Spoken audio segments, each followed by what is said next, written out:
Buenos días, profesor. Yo soy Carla Mares y este va a ser mi video de presentación para el proyecto final. La verdad es que nos habían hablado del proyecto final desde hace ya algunos semestres, no es algo relativamente nuevo.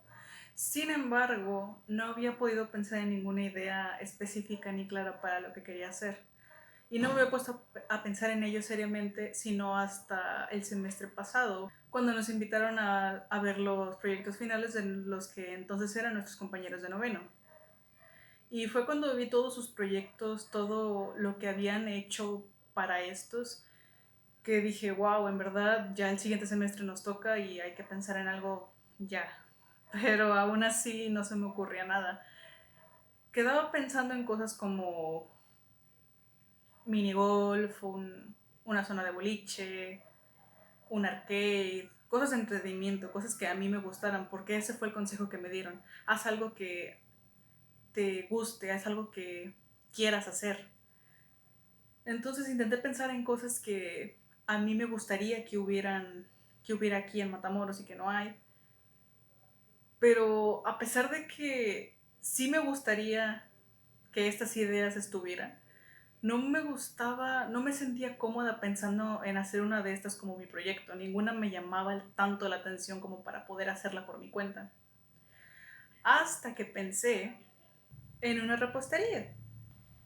Desde hace mucho tiempo que yo veo videos de recetas en YouTube, pero no precisamente recetas de platillos, sino recetas de postres, porque son tan relajantes y estéticos los videos que aunque ni siquiera intentaba hacer las recetas, verlo era bastante, era bastante agradable a la vista.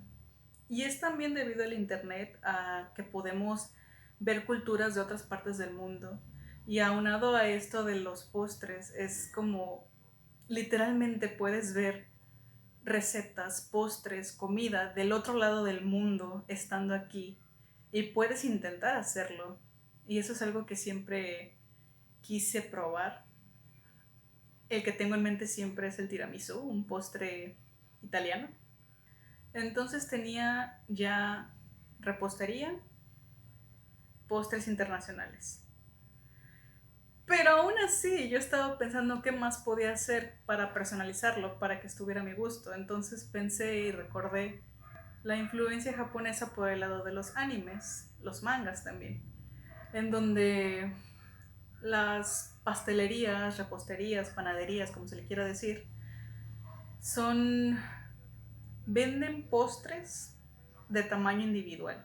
No es la típica pastelería de aquí donde solo venden pasteles de cumpleaños, sino que ahí puedes ir como de manera casual a comprar algo dulce, un postre para ti. Así que entonces ya tenía repostería, postres internacionales, proporciones individuales. Y ya mezclado todo eso dije, me gusta la idea. Yo sí iría a un lugar así si estuviera aquí en Matamoros. Luego pensé que me gustaría hacer este lugar como en plan una cafetería donde la gente pudiera ir y disfrutar de sus postres en el local, teniendo también la opción de llevárselos, pero que fuera el principal atractivo ir a consumirlos en el local. Entonces pensé que el público meta ideal para esto serían jóvenes. Entonces me encontraba con el siguiente dilema: ¿cómo hacer que una repostería llame la atención y te diga desde el primer momento, no hacemos pasteles de cumpleaños? Incluso desde el naming, los primeros nombres que intentaba sacar eran como nombres muy normales de pastelerías normales. Pero esa no era la idea aquí, quería hacer algo más diferente, algo único, algo que fuera enfocado a lo juvenil. Entonces pensé, ¿qué tal si adopto una mascota como la imagen de la marca? Fue entonces que me puse a investigar qué animales podían comer dulces, pero en lugar de eso me encontré con una investigación, de hecho varias investigaciones que se hacían acerca de qué animales podían detectar los dulces, los endulzantes artificiales. Y la mayoría son omnívoros, pero entre ellos me encontré el panda rojo. Y no sé por qué en específico me agradó tanto el panda rojo, simplemente lo vi y dije, este es el ideal para la marca. Y ya pensándolo después, con más detenimiento y viendo todos los pros, resulta que era muy ideal para la marca.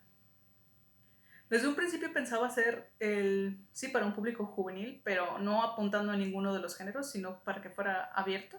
Entonces, el panda rojo tiene una paleta de colores bastante neutra, que son tonos cálidos, tierra, naranjas, neutros.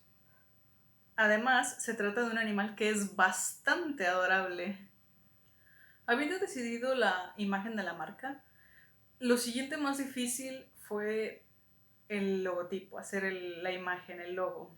Nunca he sido muy buena para hacer logos, por lo que me he ideado una estrategia sobre cómo abordar esto.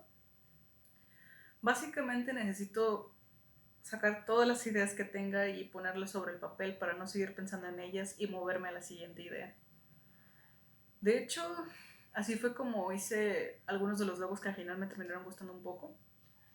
Y a final de cuentas tenía dos grandes propuestas.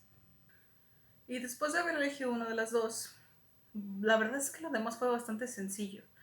Ya había hecho un par de gráficos para hacer un fondo por otra materia, así que también empleé eso en el manual.